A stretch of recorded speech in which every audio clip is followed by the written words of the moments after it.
penontonnya lebih tinggi daripada kreatif. Ya juga sih. Aku tuh yang nggak apa-apa sambil rekam. 3, 2, action. Halo teman-teman, kita kembali lagi di Guru Besar. Kita hari ini pengen berguru dengan Mas Fuad Naim. Luar biasa. Kita mau belajar balance. Oh, balance. Wow. Balancing and power steering. Ada temanya ternyata kayak gitu ya. Kalau soalnya kan kalau Bang Panji kan kayaknya duniawi banget ya kalau Iya. ya kan. Sulit dipungkiri. Iya, dan ada orang yang kayaknya agamis banget. Anu Ada, Bang Fuad nih dia termasuk yang gue lihat kayaknya ya balance lah dua-duanya gitu. Iya. Gimana Bang? Kinda. Ya sebelum menjawab itu ya, kita kenalan dulu sama Bang Fuad. Jadi Bang Fuad Naim ini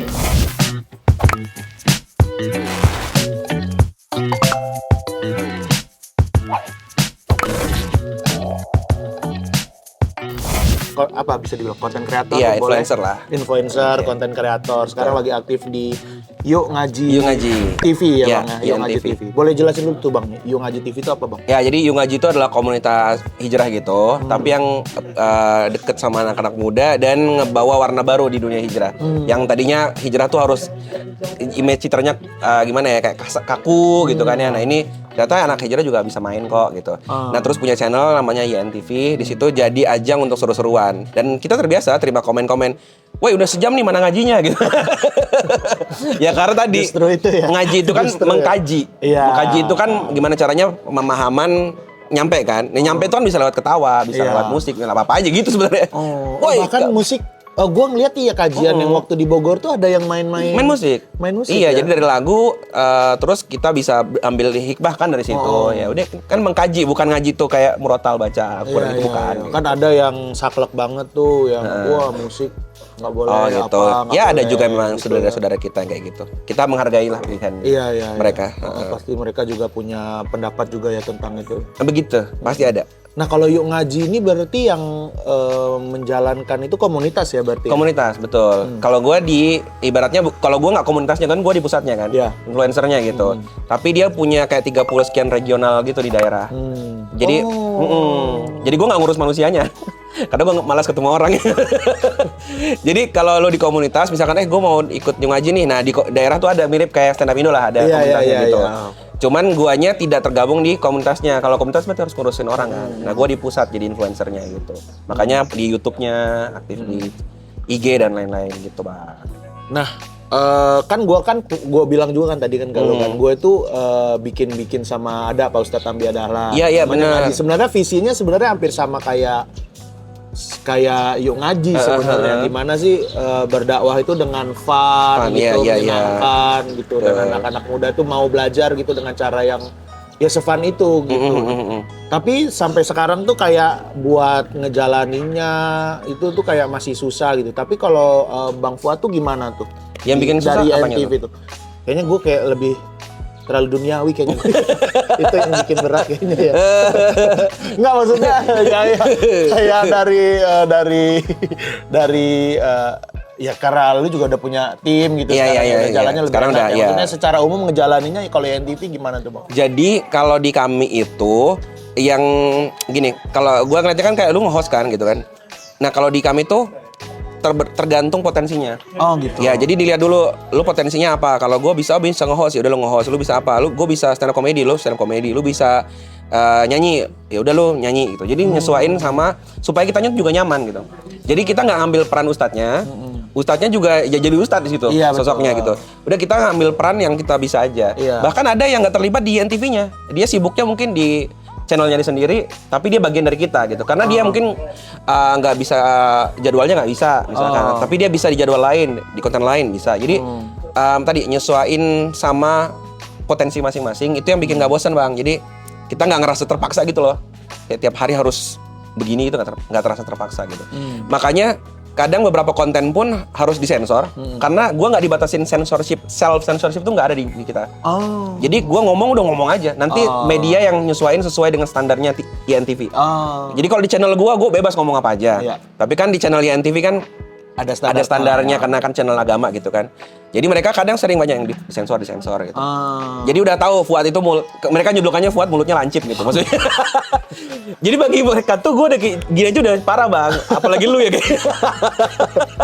Apalagi saya. Nah itu jadi nggak dibatasin, jadi ngerasanya tuh juga fun. Itu sih mungkin bisa dicoba untuk nyesuaiin potensi masing-masing aja. Buat ngumpulin, maksudnya teman kayak kemarin gue coba-coba bikin yang kajian ininya lah, offline-nya lah kan. Sejauh ini kan gue kayak cuma via Zoom gitu kan. Teman-teman siapa nih yang mau ikutan gitu datang. Kalau itu ngumpulinnya kalau sekarang mungkin udah rame. Kalau dulu awal-awal gimana bang? Dulu awal-awal kita sama sih makanya online kayak biasa. Di zaman itu 2000 berapa ya? Kayaknya 2015, 2016 itu kajiannya itu masih pakai poster yang ditempel di mading-mading masjid. Tuh di kampus dulu ya. Betul. Nah, kita udah manfaatin Instagram. Walaupun pendaftarannya dulu masih pakai Google Form gitu kan. Tapi at least itu zaman itu tuh udah kayak ada kali pengajian kayak gini unik gitu. Nah, jadi yang akhirnya yang kesaring anak-anak muda juga kayak gitu. Jadi nanti bakal kalau mau lihat bagaimana ngajak orang ya, gunakan pendekatan yang anak muda banget. Kalau mereka tuh nongkrongnya di IG ya di IG. Kalau mereka nongkrongnya di WA ya WA, cuman sekarang sih TikTok kayaknya mungkin ya atau gimana. Di mana di situ tuh dia ada, makanya nariknya juga gampang. Dan Yung Ngaji tuh juga punya influencer kan. Jadi ngajaknya lebih gampang. Kalau di awal-awal mungkin kita tanda kutip ya nunggangin nama besar tokoh-tokohnya gitu. Ustadznya lah gitu kan. Nah, kalau sekarang udah nggak perlu karena masing-masing udah ada influencernya sendiri dengan style yang beda-beda. Lu kalau datang ke acaranya Hawariyun itu beda banget sama ke acara gua. Tuh, jadi sama-sama ujungnya kebaikan, ujungnya ya. Awalnya bisa aneh-aneh gitu. Cuman dari situ tuh bisa beda-beda banget dan tadi yang nyaring orang bisa lebih banyak. Mungkin tadi bisa manfaatin kayak lu kan punya masa tuh. Iya. Ya udah style lu dulu aja gitu. Misalkan yuk nongkrong komedian apa gitu, lucu-lucuan gitu, seru-seruan. Nanti di situ ada ustadznya. Daripada mungkin ngundang ke pengajiannya bisa jadi orang kayak udah ngaji duluan. Ngerti gak sih? Gitu. Ntar ngerasa ketipu. Gue malah diceramahin. Iya, kenapa ada diceramah gitu ya. Tapi gue selalu bilangnya bukan kajian sih. Kalau yang ngaji itu ngaji show live gitu. Jadi ngaji kayak show, ngaji show live gitu. Jadi orang datang. Ya 5. Iya, 5 orang ya. 5 orang gitu ya. 2 lagi Ashabul Kahfi itu. Jadi apa namanya?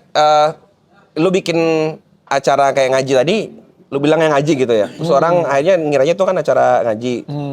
Terus kalau lu bilang mau bikin acara stand up takutnya orang ketipu gitu ya. Gitu, menurut lu gitu. Iya. Takutnya. Enggak juga sih sebenarnya. Enggak juga ya. Tenang aja ya. Lu tau nggak kenapa sekarang namanya YNTV? Kenapa? Dulu tuh Yung Ngaji TV. Karena ngilangin image ngajinya tanda kutip. Gitu, YNTV. Makanya YNTV. Jadi ketika ada bilang kok malah nyanyi kan YNTV, yuk nyanyi TV gitu. Kok malah ngelawak sih, yuk ngelawak TV gitu. Iya. Terserah gua dong gitu. Alasan ya. Tapi itu sekarang kalau di Yung Ngajinya itu anggotanya ada berapa bang? Kalau kami berapa ya?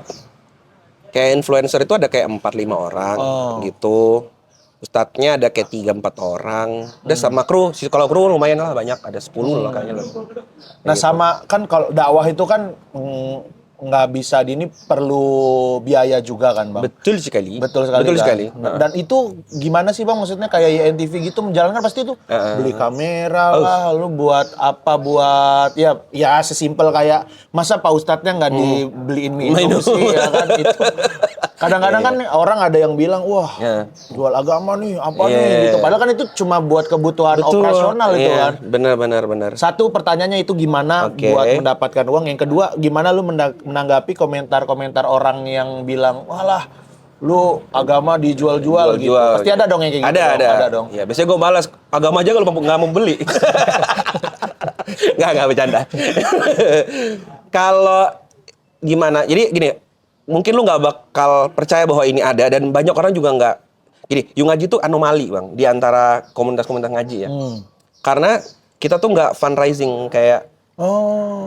Ya, kita baru-baru ini aja kayaknya baru beberapa bulan terakhir ini kita mulai kayak ada scan QRIS nih untuk mau donasi. Tapi core kita nggak di situ. Dari awal kita itu core-nya adalah kayak bisnis aja. Misalkan Bang Nanda nih dia merchandise. Oh gitu. Iya, jadi kita nggak tanda kutip nggak salah juga. Artinya kayak nyari foundation kayak itu nggak salah juga nyari uang gitu. Iya. Cuman kita lebih ke ya udahlah kita bikin event. Event kan berbayar. Nah, uang dari situ untuk bikin itu. Jadi kita pakai cara jualan lah. Jualan tanda kutip kerja gitu loh, bukan minta duit orang. Karena kalau event stand up aja nih ya buat teman-teman gimana buat teman-teman bikin stand up aja itu satu show minimal tuh 10 juta mah keluar tuh. Iya, benar, iya. Ya pasti kan kayak gitu juga deh, itu event sebenarnya kan. Betul. Pasti keluar juga, makanya dananya harus gitu ya. Gitu. Jadi kita kenapa gitu? Karena gini, nanti kalau udah kita belajar lagi ya, itu kan ada dana wakaf gitu kayak orang sumbang kan. Sama dana hasil jual beli. Kalau dari hasil jual beli, kita bebas ngapain aja itu duit. Artinya gini, tiba-tiba kru datang rapat, kita beliin makan itu rasanya nggak apa-apa gitu. Karena kan ini duit hasil kita dagang kan. Iya. Kalau hasil fund itu kan ini duit umat nih. Ada rasa gimana? Aduh, jangan deh, gitu. Takutnya nanti di akhirat ribet nih urusannya nih. Perasaan dulu gue ngasihnya buat beli kamera. Padahal itu juga nggak masalah sebenarnya. Cuman tadi ribet. Gitu nih, makanya ada nggak sereknya aja lah. Betul, makanya sekarang uang yang dari kayak orang scan QRIS itu kita beda tuh. Itu bener-bener murni untuk beli kamera, beli apa. Sedangkan yang dari penjual beli itu ya tadi bisa dipakai untuk kayak lagi rapat kan beli makan pasti ya. Kata lu bilang Ustadz ngisi dikasih makan atau minum ya pastilah gitu. Nah itu lebih nggak apa-apa. Jadi Yung Aji dari mana duitnya dari situ ya. Kemudian dari masing-masing member itu juga kita nggak tahu kenapa ya. Itu kayak karena ini dakwah ya. Iya betul. Kita nggak tahu kayak keluar aja duit gitu. Nggak ngerasa gimana. Justru gua tuh kayak bikin show stand up kayak gini, gua jual buku, gua nyari penghasilan di luar, itu memang gua manfaatin ke sini. Jadi kayak kemarin gua mau bikin show nih. Terus dari situ ada keuntungan. Gue beliin TV yang 75 inch misalkan gitu, ya untuk dipakai di studio NTV. Jadi karena masing-masing tahu bahwa kita kalau kata pendiri Muhammadiyah ya, hidup-hidupilah Muhammadiyah, jangan mencari hidup di Muhammadiyah kan gitu ya. Itu quotes yang bisa dipakai di mana aja. Kayak gue nggak nyari hidup di Yung Aji karena ini bukan korporat gitu. Gue yang harus ngidupin Yung Aji ini karena ini lembaga dakwah. Gitu sih. Jadi kita nggak nyari hidup di situ. Kecuali kru. Kalau kru itu harus dimanusiakan karena mereka kesian kan.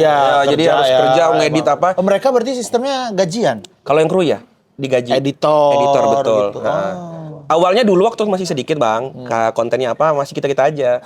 Kru juga apa namanya volunteer aja. Lama-lama, waduh, kok numpuk editannya. Iya, mereka juga punya keluarga. Iya, gitu. Iya bang, maaf bang, soalnya kemarin gua ngejob di sana, ngejob di sini, aduh. Saya job ya. Namanya kan mereka butuh uang kan ya. Betul. Bisa nggak yang lain nggak usah? Kita gaji tapi, nah itu. Akhirnya dana ke situ juga. Itulah kurang lebihnya. Pendanaan dakwah. Tapi kalau butuh bang. Nah, kalau ngejawab tadi, dibilang jual agama, definisi jual agama tuh apa? Jual agama tuh gini, dia pinter agama, dipakai buat sesuatu yang nggak baik. Misalkan nih, gimana? Butuh halal apa haram nih? Dihalalin dong Pak Ustadz. Yaudah, gue punya dalilnya. Kayak gitu. Itu namanya jual agama. Dapat duit dia dari situ. Ngerti maksudnya punten ya? Ada yang bikin dosa biar apa? Yang di satu tuh santri tuh yang kalau udah bikin dosa bisa ditebus tuh. Waduh, kayak gitu. Iya, ada tuh dalil kan ya. Di berita tuh ya ada gue tuh. Jangan disebut ya. Iya, siap. Ada tuh. Nah, itu yang jual agama tuh yang jual gitu. Agama. Jadi demi kepuasan dia, biar dia dapat untung, dia pakai dalil itu jual agama. Kalau lu bayar. Di Korea tuh, yang di Korea ada tuh. Apa tuh dia ngapain? Itu yang di Netflix. Oh iya, yang pemimpin pemuka agama lain itu ya. Kita tahu. Iya, itu contohnya itu. Jadi dia bilang Tuhan berkata ini, kamu harus ini. Ya padahal kan nggak begitu kan. Nah, itu contoh jual agama. Nah, kalau lu bayar untuk sesuatu, itu nggak jual agama, itu kan sah. Karena ada fikih muamalah. Jual beli itu kan halal gitu. Jadi nggak masalah kan, misalkan kita bikin event ambil tiket, itu kan halal gitu loh. Nah, jangan yang halal dipermasalahkan seolah-olah kayak kok bayar sih? Ya kan yang gratis juga ada. Setiap pekan juga kita live gratis. Kelas gratis di Telegram juga banyak gitu. Jadi kita ada yang kanal-kanal gratis, ada kanal berbayar yang dimana uang dari berbayar ini juga untuk keperluan dakwah juga gitu. Itu sih. Jadi kita nggak terlalu pusing sama yang berkata seperti itu. Siap Bang. Nah, yang gua cermatin juga ya dari Bang Fuad nih ya. Gua kan follow Bang Fuad gitu ya. Dia nih lagi belajar banget stand up gitu ya. Bahkan udah bikin show nih, besok mau adain show juga konservatif tanggal 27 Agustus. 27 Agustus. Wah, duluanan lu daripada gua, Bang. Iya. Saingan nih kita. Enggak dong, biar bisa gantian tetap penonton ya. Iya. Nonton deh nanti. Bisa gantian ya. penontonnya. Gimana, gua pengen belajar gimana caranya stand up, nggak ngomong jorok. Tipis-tipis ada lah. Iya. Mual-mual dikit ada lah. Iya gitu ya. Maksudnya kadang-kadang kan orang yang udah dakwah banget tuh, beberapa bahkan kayak wah stand up tuh haram apalah gitu ada yang gitu kan. Nah, tapi lu tiba-tiba mau stand up itu gimana tuh, Bang? Kenapa juga? Kenapa? Oke. Jadi pertama kalau ngomong ada yang bilang stand up haram dan lain-lain itu, jadi gini, dalam menghukumi sesuatu itu orang harus tahu dua, ilmunya sama faktanya. Nah, seringkali orang cuma belajar ilmunya, dia nggak tahu fakta lapangannya, nggak mau keluar. Nah, itu bahaya tuh. Karena dia, ini contohnya deh, ini ada bir peletok nih. Wah, lu haram dong kan bir. Dia taunya bir haram, padahal dia nggak tahu faktanya apa sih itu kandungannya apa. Ya, ternyata enggak, maksudnya ternyata itu kan minuman tradisional. Itu bukan jahe gitu kan, lemon itu faktanya kan. Nah, kadang orang nggak belajar fakta, lihat dari namanya, narik kesimpulan. Contohnya, wah ramalan cuaca kan ramalan, haram dong. Padahal faktanya itu namanya doang gitu. Jadi mungkin banyak yang nggak tahu kalau stand up itu apa. Jadi ngerasanya haram-haram aja. Yang gitu. Kelihatannya aja gitu dilihat. Mereka kan sering ngomong ini, ngomong itu. Betul. Emang bener sih. Yang bener. Tapi kan ada juga kayak Bang Fuad gitu, atau yang komika-komika lain. Ada. Bawa kebaikan gitu pas stand up-nya gitu ya. Iya, jadi gue percaya kalau anak stand up itu tidak berniat buruk, kan orang ketawa aja. Cuman memang kan nggak semua orang punya background latar belakang yang sama, yang tahu batasan-batasan, akhirnya batasannya pun beda-beda kan. Kayak Bang Hifzi tadi cerita, aku batasannya ini nih, nggak, kalau udah sampai sini aku kayaknya takut deh gitu. Ada juga yang kalau gue mah nggak apa-apa, hajar aja. Ya itu kan orang beda-beda. Lu bisa memilih itu. Kalau ditanya kenapa gue belajar stand up, karena gue dai, gue rasanya. Dai itu adalah campur tangannya, perpanjangan tangannya ustadz ataupun ulama.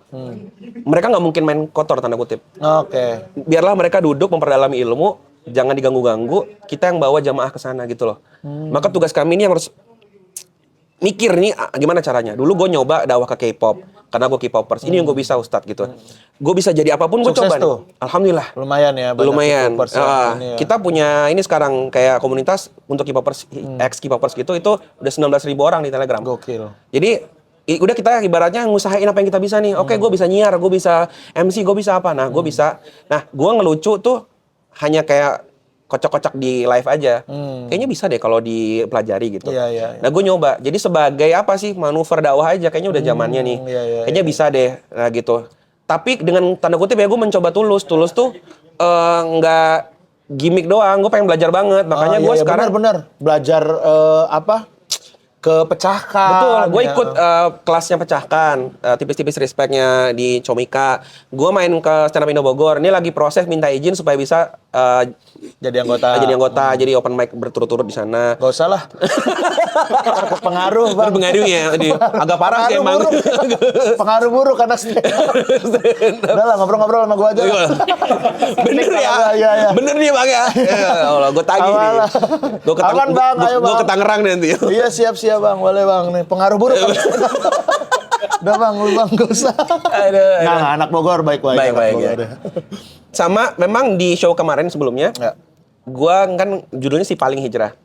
Itu lu udah menyematkan itu show stand up? Atau enggak? Itu udah show stand up. Di situ pesan gua, yang gue bilang adalah, kenapa orang sering jadi si paling? Karena dia jarang main ke circle di luar dia. Oh, bagus banget. Ketika gua awalnya gue berani tuh kritik komika. Sebelum akhirnya gue main sama mereka dan gua lebih menjaga kata-kata gua karena gue punya teman di sana. Dulu gua kalau ngomong misalkan soal ya apalah, misalkan komunitas lain gitu. Wah itu kok bisa ngomongnya kayak gitu, parah banget. Padahal Allah telah berfirman, bisa ngomong gitu. Sekarang setelah udah punya teman di sana, gue kan lebih nyaring kata-kata gue, disaring lagi karena gue takut ada saudara gue yang tersinggung di sana karena udah punya circle gitu. Iya. Nah sama, gue main ke circle komika juga itu salah satunya adalah untuk lebih memahami kenapa sih orang kayak gitu. Ada yang warnanya tuh bener-bener keras banget gitu ya. Ada yang biar memahami aja, saling mengenal aja gitu. Itu sih kalau ditanya kenapa nyoba stand up itu Bang. Gokil. Sebagai jalan gue untuk mendekati banyak orang aja. Gitu. Keren bro, keren. Kalau gua nih duniawi banget. Alah. Berarti Duit. kalau gue nyari duit berarti ke lu ya. Nyari duit. Atau nggak dapet. Ning Mas Fuad nih, akhirat. Ininya duitnya dapet juga. Nggak dapet juga sih. Nggak dapet. Nombok, show saya nombok. Pasti sih ya. Pasti Dikira ya. gampang. Kira gampang Anda. Tolong. Minta diskon lagi pada. Ya Allah. Tapi Bang Fuad nih, gue juga ngeliat lu tuh kayak bisa menciptakan platform sendiri gitu ya di luar dari YN TV ya. Iya. Gue Bang Fuad nih kayaknya bisa jualan e-course gitu kan. Ada yang Mahababo gitu kan. Terus bisa digital download lu, bahkan lu bikin platform sendiri gitu kan. Betul. Walaupun sekarang udah di take down sih. Kenapa? Karena udah lagi proses masuk ke Comika ID. Oh gitu. Insya Allah rilis Agustus. Jadi sendiri aja Bang, nggak dipotong. Udah bisa sendiri, ngapain Comika? Orang gue pengen belajar sendiri, lu malah Comika 30%, Bang Panji. Kegedean Bang Panji. Tolong Bang Panji. Nah kenapa kan itu lu udah sendiri? Kurang Enggak. Secara penjualan oke kan? Oke banget. Nah kenapa lu ke Comika? Dari dulu selalu yang sendiri tuh oke banget. Kayak dulu gue jual buku sendiri. Terus diambil penerbit. Buku gue oke. Tentu nggak oke. Tapi ada potongan gitu. Selalu gue ngeliat di balik itu Bang. Kayak dulu kenapa gue mau buku gue setelah 2 kali terbit, 2 kali cetak naik. Itu kan laku banget tuh Bang, jual sendiri itu. Itu nggak ada potong 100% untuk saya. Iya. Tapi kenapa kemudian mau? Karena ngeliat apa di balik itu, relasi. Jadi gue dengan pemiliknya ini, kebetulan Ustadz juga, itu jadi ada hubungan baik. Terus jadi kayak banyak hal lah di balik itu yang sebenarnya di balik duit ya. Sama di Comika ini jujur, gue bahkan waktu ngajuin tuh, gue nggak sama sekali nggak nanya bakal dibayar berapa. Karena gue mikir dengan adanya gue di situ aja, gue udah ada itikat baik untuk bersahabat dengan anak-anak komik gitu. Iya. Seenggaknya, Fuad nih nggak eksklusif ya, dia tuh ini kok main sama kita, dia ada kok di Comika ID misalkan kayak gitu. Jadi mencoba itu sih, gue nggak mikirin, karena duitnya kan udah lewat sih. Udah cukup ya. Kalau gue ntar eksklusif aja. Tapi itu Mas Fuad, kita belajar habis nih ya. Bisa. Potong ngomong Panji. Bisa. Kayak MLI kan punya sendiri juga kan. Iya. Belajar sendiri bisa banget. Aduh. Oh berarti itu ya tujuannya. Itu tujuannya. Kayak misalkan nih tiketing, dulu gue selalu sendiri. Tiba-tiba temen gue bikin usaha platform tiketing dari sini.com. Nah itu akhirnya gue sekurang apapun fitur di situ, gue akan terus mencoba pakai itu dan usul, Bang tambahin fitur ini dong. Karena gue kayak pengen ya tadi sama-sama hidup bareng gitu, kayak ngidupin gitu. Iya. Sebelumnya gue tiketing sendiri, gue punya platform sendiri gitu. Jadi kalau ada temen punya, kalau emang kita kerja sama baik, support aja gitu. Itu sih pengennya ke depan. Gitu. Gokil. Tapi ini Bang, lu kayaknya emang berkarya banget gitu ya, kayak buku bikin, terus YouTube sendiri juga ada kan Bang? YouTube ada. YouTube sendiri ada, juga ada YouTube ada gitu. Nggak aktif banget sih, tapi ada. Iya. Terus show nih bikin show stand up juga. Show ada gitu. ya. Tapi nggak aktif di YNTV. Lu gimana tuh ngebaginya Bang? Ini gua aja ya maksudnya gua akhirnya nih kayak sekarang kayak ngaji nggak begitu jalan gitu. Terus kayak misalnya di GJLS aja kadang-kadang doang gitu. Masih ya terlalu ya fokus ke channel pribadi gitu. Lu kayaknya bisa Bang. Perasaan lu di mana-mana ngul. Iya, tapi maksudnya fokusnya gitu. Fokusnya ya. sekarang tuh ya channel sendiri gitu. Maksudnya ya buat gua sendiri gitu. Tapi ya di lain-lain tuh kayak belum bisa maksimal banget gitu. Kayak ngaji tuh belum jalan lagi gitu. Sedangkan lu kayaknya bisa, jadi bisa bareng-bareng nih jalan. Nah itu gimana tuh caranya Bang? Iya, kayaknya ya, kan kayaknya. Padahal sama, yang gua rasakan jujur gua nggak bisa fokus. Jadi memang jalan semua, tapi nggak ada yang kayak grande banget gitu loh. Gua jalan tapi nggak ada yang satu hal yang kayak besar banget gitu kan. Kalau ditanya gimana, yang jalanin aja. Kayak misalkan ngaji nih, gue udah ada jadwal rutin ngaji sepekan sekali. Ya itu aja gue nggak boleh bolos. Tapi sisanya kayak ya gue nggak bisa tiap hari ke pengajian juga. Karena ya udah, yang penting seminggu sekali bareng guru gue. Itu nggak boleh absen tuh. Yeah. Itu udah dimasuk kalender tuh, udah nggak boleh nggak. Itu kayak jadwal syuting aja nggak boleh nggak gitu. Terus kayak tadi lu bilang aktif ini itu karena kalau lu kegiatan sehari-harinya memang ini aja atau nggak ada kerjaan kan? Ada kerjaan. Ada kerjaan. Maksudnya lu kerja ngantor gitu enggak kan? Enggak. Emang stand up, bikin komedi aja kan? Komedi pusarannya aja. Kan? Komedi terus. Komedi terus. Mirip-mirip Bang. Pusaran gua tuh di dunia terus. Ya Terus. Ini Allah. main Mas Fuad bagus nih kita ini. Rimbo tapi panas dia. dia Itu saya baca yuk loh. Ikro. Iya itu produknya. Dia kafir soalnya. Panas dia ngomong-ngomongin dakwah. Dia benci Ntar kita. Dia benci kita. Ntar diedit sembarangan nih, diganti bahasa Thailand. edit. Aduh. Enggak, kalau gue pusaran hidupnya emang gue nggak ada pekerjaan di luar, gue nggak ngantor, gue nggak apa. Jadi sama sih. 24 jam gue tuh adalah di sini aja. Makanya gue waktunya di sini aja. Makanya kayak rapat kok bisa rebo sih? Ya nggak apa-apa. Kok bisa kesini pagi sih? Karena emang kerjaan gue di sini. Mungkin sebagian orang kan ada yang nyambi kantor ya mungkin ya. Jadi kayaknya nggak terlalu masalah sih kalau untuk itu. Kayak lu misalkan lu mau terima podcast di mana, apa kan lu fleksibel aja kan orangnya. Fleksibel banget tuh. Mirip kayak gitu, sama aja. Itu yang sehari-hari kesibukannya itu doang sih, Bang. Nah, gue ini lagi pengen ini juga nih, Bang. Ini lagi pengen kayak yang kita obrolin kemarin ya sama tim tuh, gue tuh pengen ngajar dan yang gue tahu kan cuman stand up gitu ya, stand up ya, public speaking dikit-dikit lah gitu. Terus ya kalau bisnis nggak jago gitu. Tapi paling itulah dua hal itu gitu. Nah, gue tuh ngelihat kan lu bisa bikin kayak Maha Babo itu. Itu gimana, Bang? Caranya, Bang? Bikin kelas-kelas kayak gitu, Bang. Jadi kan yang mirip kayak lu sih tadi lu bilang yang kita kenal kan potensi kita ya. Gua apa sih? Oh, gua kan anak komunikasi. Gua bikin kelas ilmu komunikasi. Gua anak K-pop, gua bikin XK Wavers. SK Wavers tuh apa lagi tuh? Extraordinary Karena itu komunitas anak-anak K-pop yang ngaji, yang belajar agama. Oke. Terus itu udah alhamdulillah sekarang udah jalan sendiri, udah ada pengurusnya, udah enak, udah bisa gua tinggal. Nah, sama kayak tadi lu bilang, udah potensi gua kan ilmu komunikasi, udah gua bikin lah kelas gitu. Kendala lu apa? Nggak bikin? Belum kayak nyiapin apa yang sebenarnya pernah bikin sekali gitu. Apa tuh? Kelas apa? Kelas komunikasi atau stand up komedi sih gitu. Abis itu kalau lu kan udah ada yang videonya yang direkam dan dijual lagi juga gitu-gitu. Gua enggak. Oh enggak ya? Gua selalu live. Kendala gua adalah omongan gua nggak pernah rapi. Lu tau nggak sih orang yang kalau tanda kutip ya ceramahnya ditonton bisa dikutip gitu. Gue tuh nggak bisa. Ngomongan gue tuh berantakan gitu. Sama lagi. Nah jadi gue selalu akhirnya live mulu. Kayak setiap gue buka kelas tuh live, nggak ada rekaman. Rekamannya ada cuman kayak kayaknya nggak layak tonton ulang deh gitu. Oh gitu. Iya gitu. Kalau live tuh berarti dari via YouTube, ini teknis lagi. Iya. Via YouTube gitu. Gue pakai gitu YouTube Unlisted. Jadi linknya di share ke grup. Atau kalau sekarang gue pakai platform dari sini tuh, jadi di situ udah bisa masukin link YouTube-nya. Ditonton, ya tinggal percaya aja sih, linknya jangan disebar kayak gitu-gitu aja sih. Iya kan kalau disebar ya udah itu dosa-dosa dia, nggak urusan sama gue ya.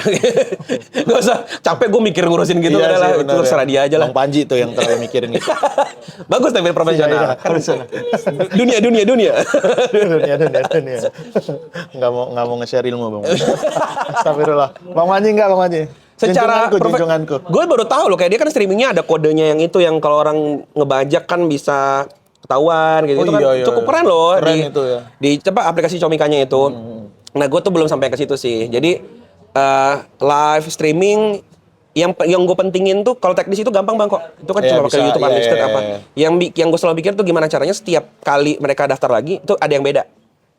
Pokoknya nggak boleh sama. Jadi gue lihat tuh teman-teman gue kan pada bikin kelas juga tuh. Dia pakai apa ya gini-gini. Gue nggak mau sama. Apa tuh misalkan jadi yang selalu lakuin? Ya misalkan nih dia udah pakai green screen, gue nggak mau lagi. Gue pakai panel TV gitu. Jadi biar beda gitu. Dia pakai mikrofon yang pegang.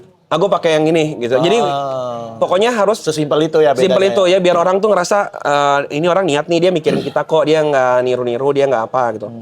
Jadi kayak orang udah bikin kelas normal gini, gue bikin free replay 30 hari, dia bisa nonton lagi 30 hari. Dia udah punya juga, dia bikin juga kayak gitu. Oke, gue plus modul. Kalau modul gampang aja, tinggal banyak kan teman-teman anak ngaji. Lu mau nggak gue gratisin ikut kelas ini, tapi setiap selesai lu bikinin modulnya ya. Nyatetnya. Jadi itu biar itu hadiah tanda kutip buat pembeli peserta kelasnya kayak gitu. Jadi kolaborasi aja sama teman-teman gitu. Enak kok Bang kalau bikin kelas online tuh effortnya tuh nggak seberat offline. Offline tuh udahlah bayar gedung. Iya. Pokoknya capek deh, krunya banyak juga. Kalau online tuh paling 3 orang, 4 orang udah cukup. Lu biasanya itu yang daftar gitu sampai berapa tuh, Bang? Tergantung tema. Tergantung Kalau tema. K-pop Yang paling K-popan banyak tuh banyak K-pop berarti. iya, K-pop K-popan tuh bisa 1.000 orang. Iya benar. Gokil. Hari Iya, ini saya 1.500. pecinta K-pop. Mengambil pasar itu Mengambil boleh pasar. juga kayaknya. Boleh. Pantesan Bang Alpi. Oh, tidak. Tapi Bang Alpi nggak aktif stand up-nya sih dia. Iya, Harusnya padahal kan dia tetap- cukup lucu lah ya. Iya, maksudnya stand up tapi di K-pop kayaknya Iya, itu bener-bener. besar banget Iya, sih. Aduh, sayang bisa banget loh Bang itu. Alpi. Alpi, tolong. Gua nggak begitu suka lagi. Jangan bagian hujat-hujatnya aja, Bang. Aduh, kalau hujat malah tidak dibeli tiket saya. K-pop ya, itu kayak segitu. Terus kalau yang Gak apa-apa seri-seri ya, gua buka-buka gini. nggak apa-apa, santai aja. Nggak apa-apa, santai banget. Kalau yang kayak anak-anak komunikasi gitu, itu kan mungkin lebih belajar ya, iya. mikirnya belajar. Jadi itu paling 500 orang gitu. Segitu-segitu sih. Gokil, Bro. Tuh, kalau online ini Bang, karena lingkupnya kan Luas nasional ya, kan, orang dari mana aja bisa ikut. Yang susah nih kalau bikin show-show gini nih. Iya, benar. Ya Bang, kok ke kota gua nggak sanggup. Dia sih mahal sih tuh. Bawa berapa orang ke sana ya Allah, susah lah tur tuh. Iya. Gua bikin kelas kemarin terakhir yang beli 60. Oh, langsung sih. Iya kan 60 kan belum ikut ya, Bob ya? Yang kelas stand up tuh. Iya sama. Ayo nanti bareng lah. Gue bantuin lah. Kalau Iya, mau siap, lah. siap. Maksudnya Bentar kita kolaborasi. kolaborasi boleh banget. Tenang, karena saya anak dakwah nggak nyari duit. Buat Anda semua lah itu. Janganlah. Gue seneng mainnya. Gue tuh seneng mainnya saudara Bang. Beneran deh. Seneng mainnya. Jadi dia bagi-bagi kayak itu ilmu, bukan ilmu sih ya, itu pengalaman aja tuh. Gue seneng aja gitu, share-share gitu. Atau kapan-kapan lu main ke INTV. Boleh. Bogor. Pas lagi live, pas lagi apa kayak gimana sih gitu. Mau Bang. Boleh. Siap. Oke, kalau gitu teman-teman, itu tadi ya tips-tips dari Bang Fuad buat membalancekan dirinya. Tapi emang Mas Fuad ini sangat akhirat sekali teman-teman ya ternyata ya. Dan dunia mengikuti dia ya, luar biasa. Rimbo panas langsung. Terima kasih Mas Fuad ya, kapan kita main lagi. Jangan lupa juga buat beli tiket show-nya Bang Fuad. Proyek terdekat berarti itu nih? Itu. Atau ada yang lain juga? Ada 2 sih, yang ilmu komunikasi tadi. Oh, yang Mababo mau ada lagi itu? Ada lagi, itu. Semuanya infonya bisa di fuadnaim.com. Oke, terus sama yang konservatif. Itu beli tiketnya juga di fuadnaim.com. Ya udah kalau gitu terima kasih. Sama-sama ya. Bang Hibzi. Nanti kita ketemu lagi kapan-kapan insyaallah. Wassalamualaikum warahmatullahi wabarakatuh. Waalaikumsalam warahmatullahi wabarakatuh. Kayaknya tumben ya ada salamnya. Insyaallah. Dakwah tuh menurut gua kayak orang main bola, men. Kita tuh satu tim, tujuan kita sama, ngegolin ke gawang lawan. Walaupun tugas kita mungkin beda-beda. Ada yang kiper, ada gelandang, ada back dan sebagainya. Betul nggak? Iya. Let's say mungkin di kiper kita kasih Umar, ya. Di mungkin back kita kasih Adi sama Somad. Di gelandang ada Hanan sama Felix. Gue coba menebak, ini anak kenapa? Gue bukan nggak mau jawab ya, gue tahu bahwa istrinya Abu Bakar adalah Ummu Bakar, gue tahu ya. Tapi kenapa dia ngechat begitu? Apa ya? Oke, kita husnuzon, mungkin dia maksudnya mau berdakwah. Tapi dari mana dia dapat ilham bahwa ini cara yang mencerahkan gitu ya? Wah, ada orang lagi live TikTok tebak-tebakan lagu K-pop nih, pasti mereka pengen tahu banget nama istri Abu Bakar. Ide bodoh macam apa itu? Lagian masa lu dinilai keimanannya dari tebak-tebakan nama istri sahabat? Iya. Siapa nih? Mbak nasionalis? Cinta NKRI nggak? Bajunya udah merah putih tuh. Bagus. Belum move on 17-an ya. Mbak, cinta NKRI? Cinta? Kok kayak ragu begitu? Jadi kita diubarin. Yang yakin? Cinta NKRI? Oke. Siapa nama istri Jenderal Sudirman? Siapa? Ibu Sudirman. PKI kau ya?